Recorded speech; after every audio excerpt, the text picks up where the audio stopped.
All right. Anyway, good afternoon once again, members of the media. We are here for the MTN 8 quarterfinal matches, and we are now previewing the first match on Sunday. That will be at the Denny Craven Stadium in Stellenbosch, and I'm joined by the awaiting coach, Coach Arthur Zwane, who will be previewing the match. Please, can you just assist there with the guys outside with the door and just tell them to keep it down. Thank you, Coach Arthur Zwane. Thank you very much for joining us. Just your thoughts heading into the match. Obviously, it's another trip to Cape Town. It wasn't a positive result, midweek, but it's a different competition, and it's also an opportunity, to go through maybe to the semi-final, and also maybe see an opportunity to win a trophy. Yeah, thanks for the opportunity, and good afternoon to the members of the media. Yeah, look, they don't come easy, that's for sure. We just came back from Cape Town, and as you know, we played against Cape Town City and couldn't get the desired results. But yeah, this time around it's obviously going to be a different ball game altogether because it's a cup competition. We're looking forward to the game. It's not going to be an easy one, and the fact that they played last night against Mamelodi Sundowns, and they also did not get the results in that game, but it doesn't mean that they will perform the same. So obviously, if you look at their starting 11, most of their boys from the MDC, and those were promoted actually. So they've rested most of their key players. So yeah, we're looking forward to the game. So it's going to be an easy one. All right, thank you. We'll take the first question from the floor. Is the audio okay? Can you guys hear properly? Are we good? Okay, thank you.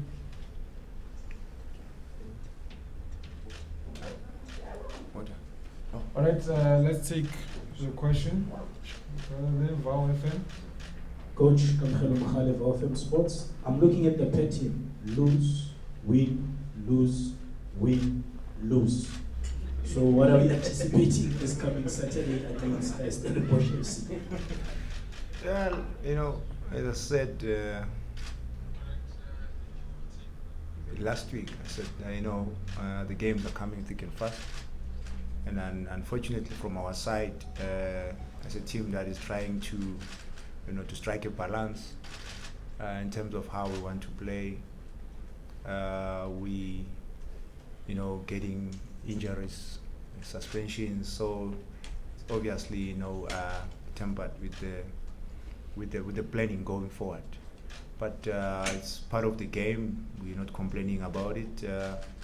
There's other players, but the only fear, obviously, with it is when you think you've just won a game and you building the confidence, and that momentum, and then you lose maybe one of the key players in the squad. And then again, you have to reshuffle and change positions. So that has been one of our major problems at the moment. But we'll work on it, and with the hope that at least we'll be able to play maybe, let's say, 2-3 games, get good results, with the same squad, because we want to, build a team that will be having that winning mentality and also have the self-belief. So at the moment, yes, we are not that much lucky when it comes to it.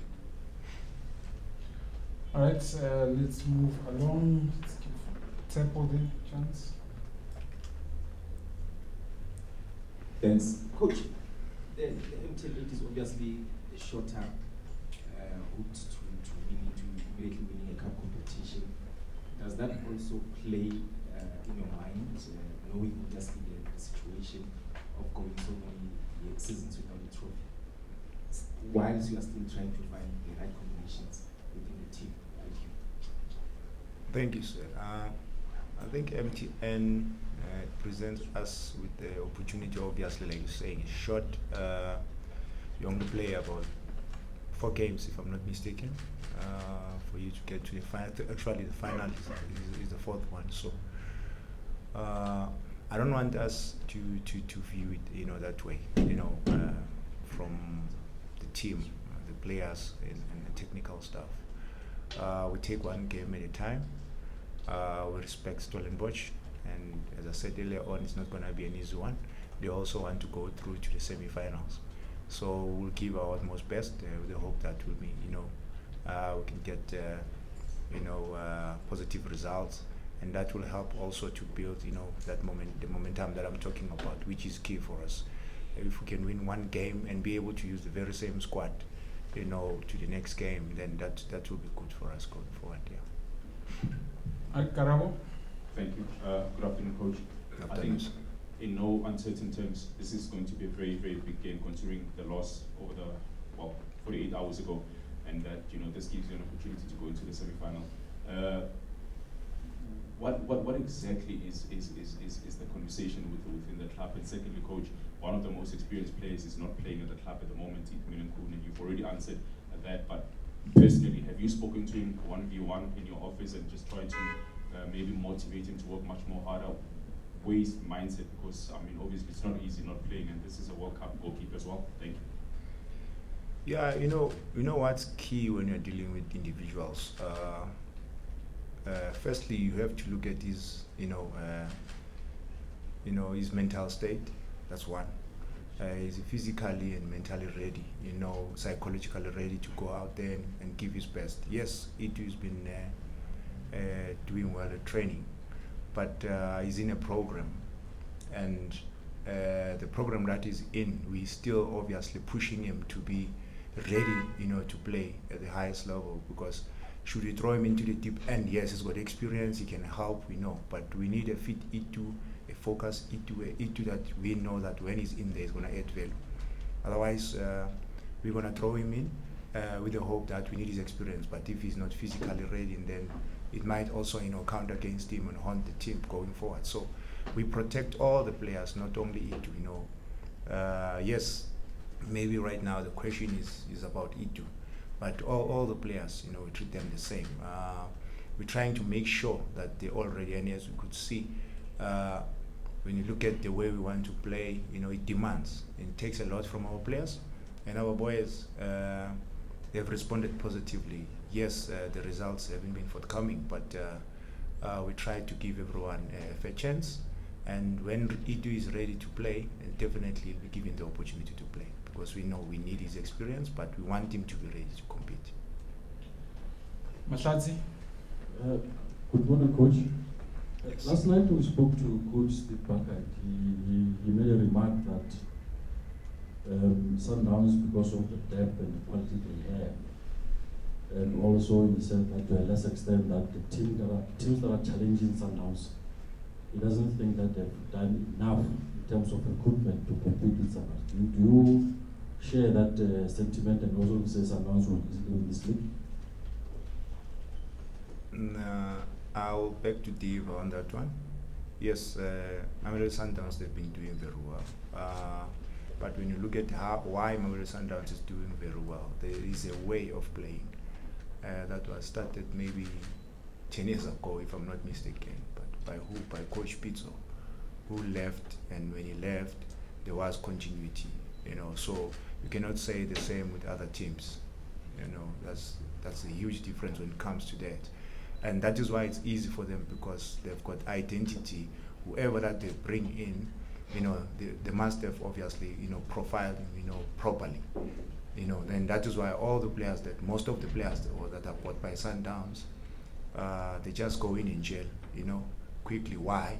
Because they've done proper, profiling of those players. So in our case, it's been a case of we buy a player that is doing well at his respective club, and with the hope that he'll come and also do well for us.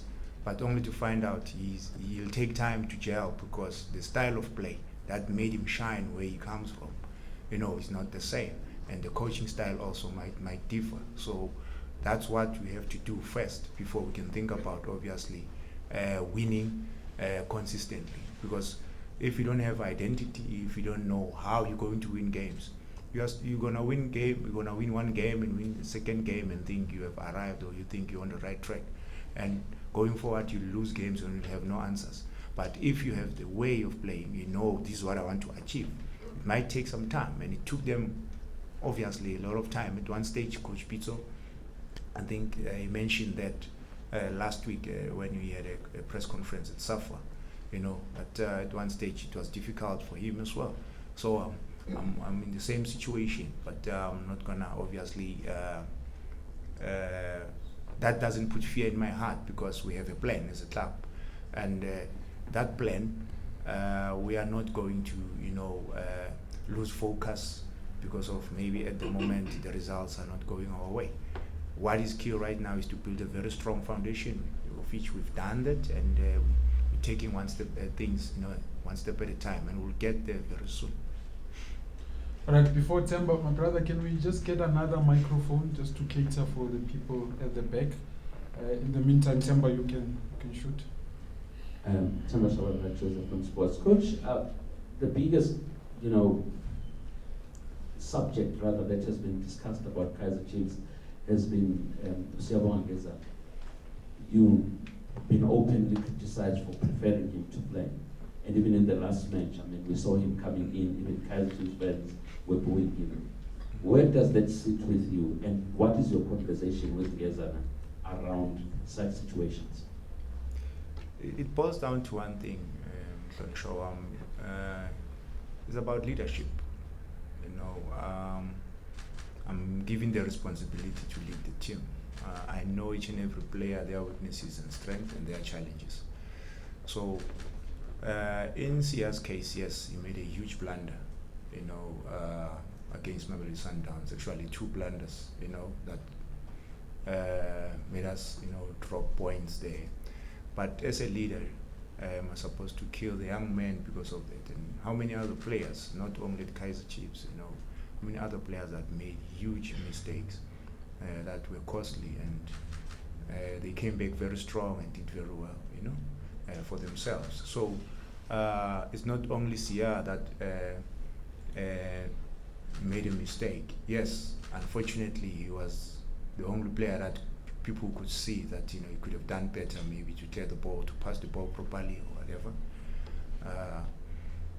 It was a chain of mistakes. You know, the mistake started somewhere and it ended up with Sia, and it costed the team, and unfortunately we had to pay the price. But as I said, we are still going to experience such from our players. You know, our players are still going to make mistakes. It's how you come back after, you know, a setback. It's how you recover from such a, you know, a mistake as a player. And how is a player going to rectify the mistake if he's not given the opportunity, you know, to play again? Because football is a game of mistakes. So otherwise, we're gonna have players that would make mistakes week in, week out, and then we'll end up with, you know, with no players that believes in themselves and that wants to play and go out there and express themselves, because they are scared of making mistakes. And unfortunately, people, they see it differently. That maybe I like Sia. No, it's not a case of liking Sia.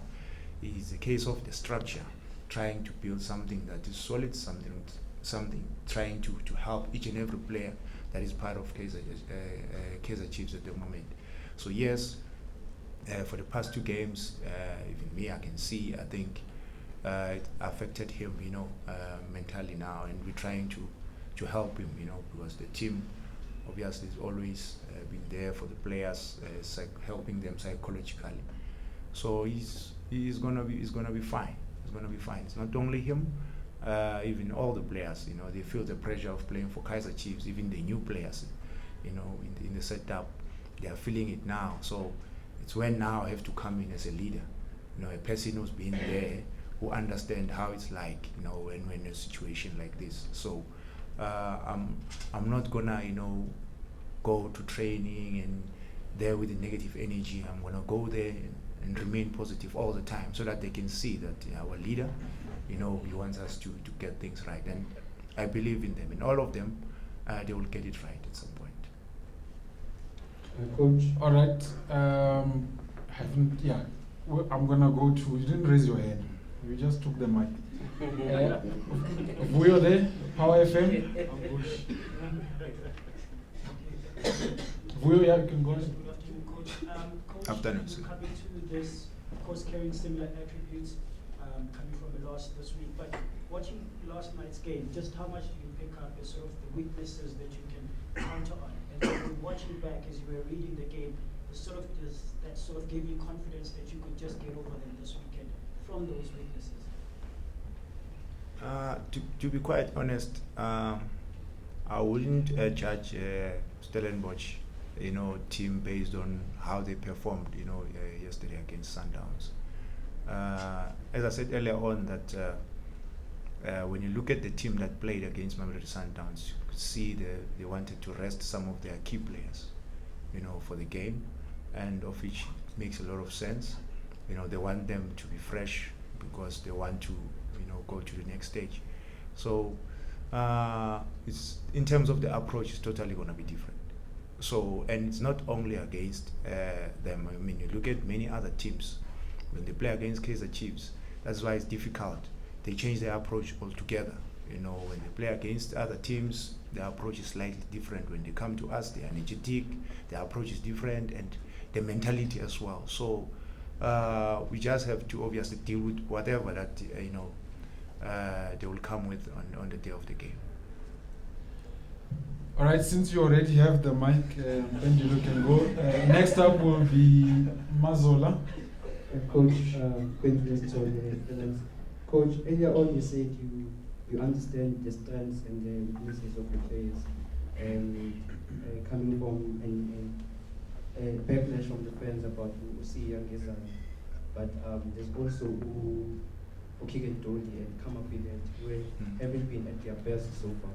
So how do you think the club is playing according to their strengths, and how crucial are they ahead of Saturday's encounter against them? Thanks for the question. Any player is bound to lose, form, because football has always been like that. Even the best players in the world, there are times when they're at their utmost best, and there are times when they lose a bit of form, and because it's part of the game. Yes, we find ourselves in the situation where a little bit here and there, Keegan is not himself, but he's giving his best. When you look at when we try to regain position, he's one of the players that is working very hard, to regain position for the club, helping others as well, and is leading by example because he's one of the leaders and seniors in the camp. So when you look at Kama, obviously a player of Kama's caliber is expected to perform week in, week out, to score goals, but he hasn't been performing, badly to that extent. It's just that he hasn't been, scoring goals as expected, and unfortunately, that's part and parcel of the game, and that's the nature of the game. And I'm not gonna again hammer Kama because of that. When Kama is available to play, I will use him because he's one of our best players. Unless he's injured, unless because of other reasons. But if Kama is fit and ready to play, we'll give him the opportunity to play. I'm not saying even when others are better than him, they will play. They won't play because Kama is available, but competition is there. I mean, you look at Sekota now. Sekota has been one player that couldn't play 90 minutes, and this preseason we had to work on him. We had to put him on a program to say, with the potential that you have, these are the things that you need to improve on.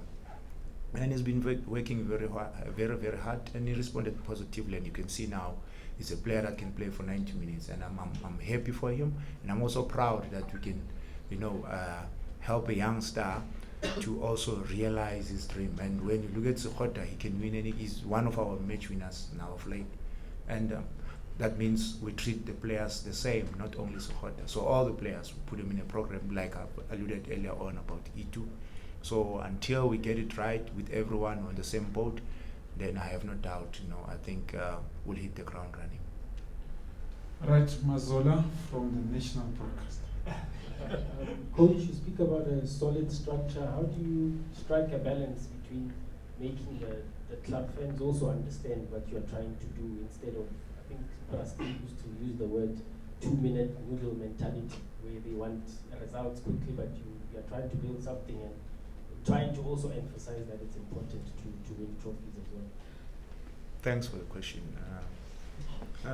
Look, it's tough. As I said earlier on, if you remember, I spoke about you try to build a team, you want your best available 11, and then you win a game, then you think you're on the right track, and then the next game you lose two key players, then you have to reshuffle the team again, and then the next game you lose another player. So that has been, our story so far. But I understand the frustration of our fans.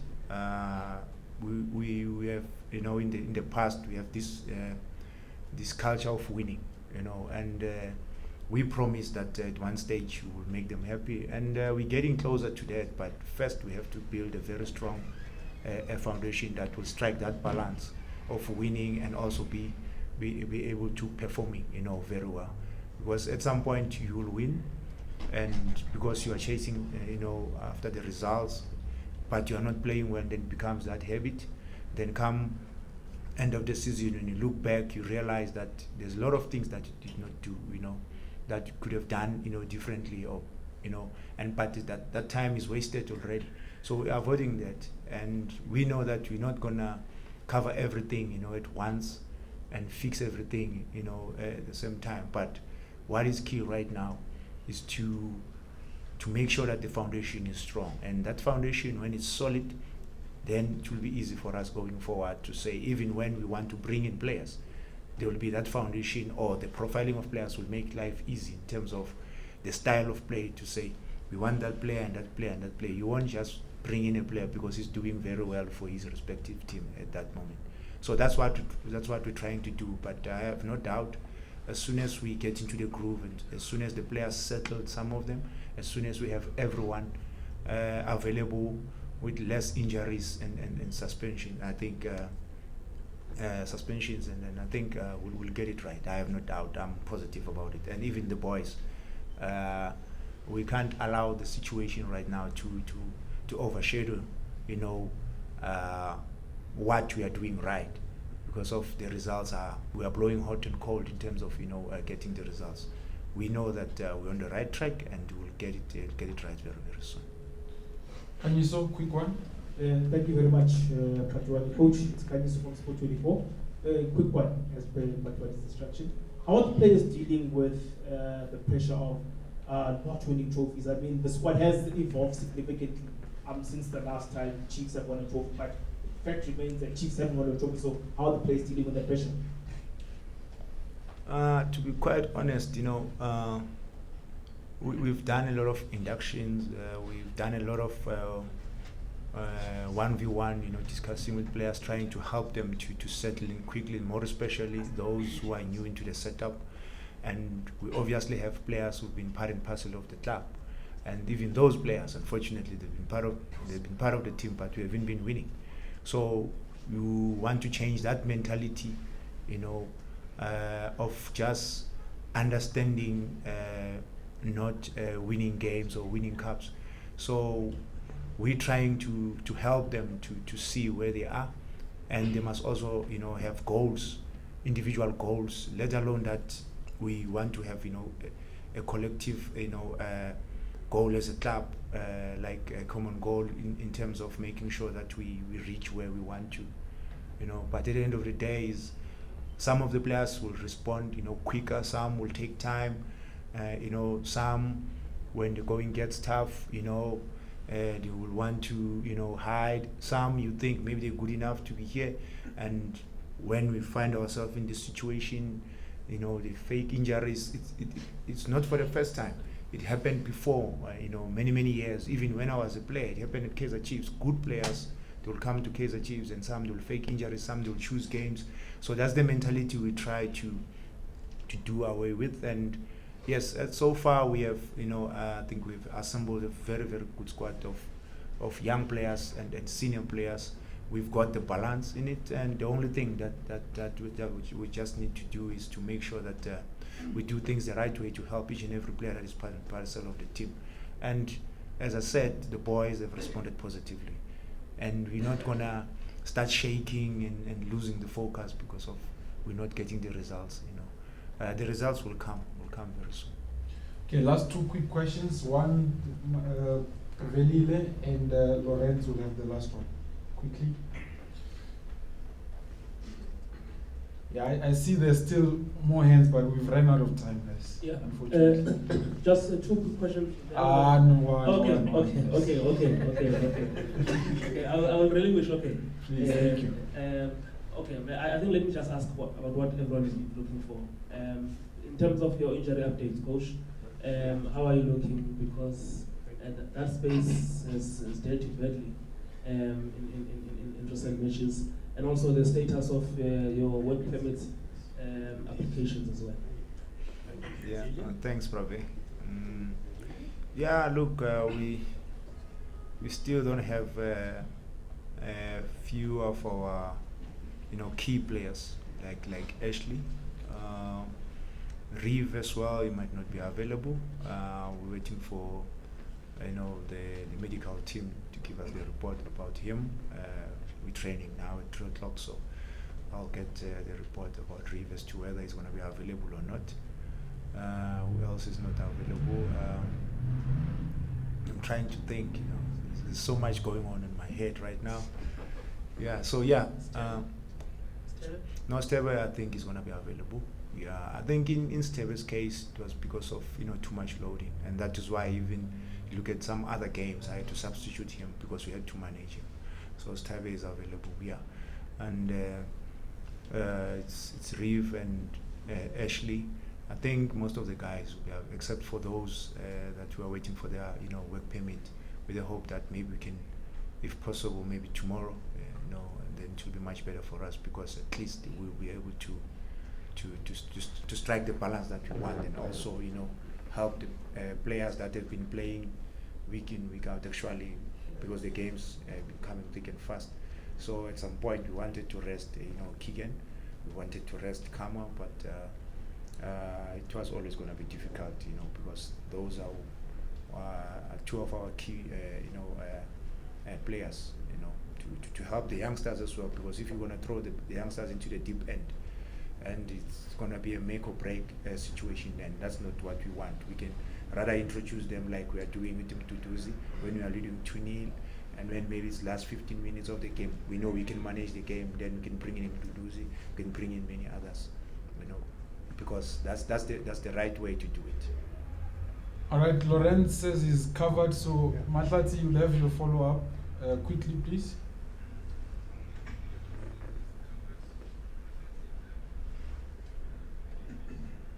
Coach, let's follow up to Ratomba's question.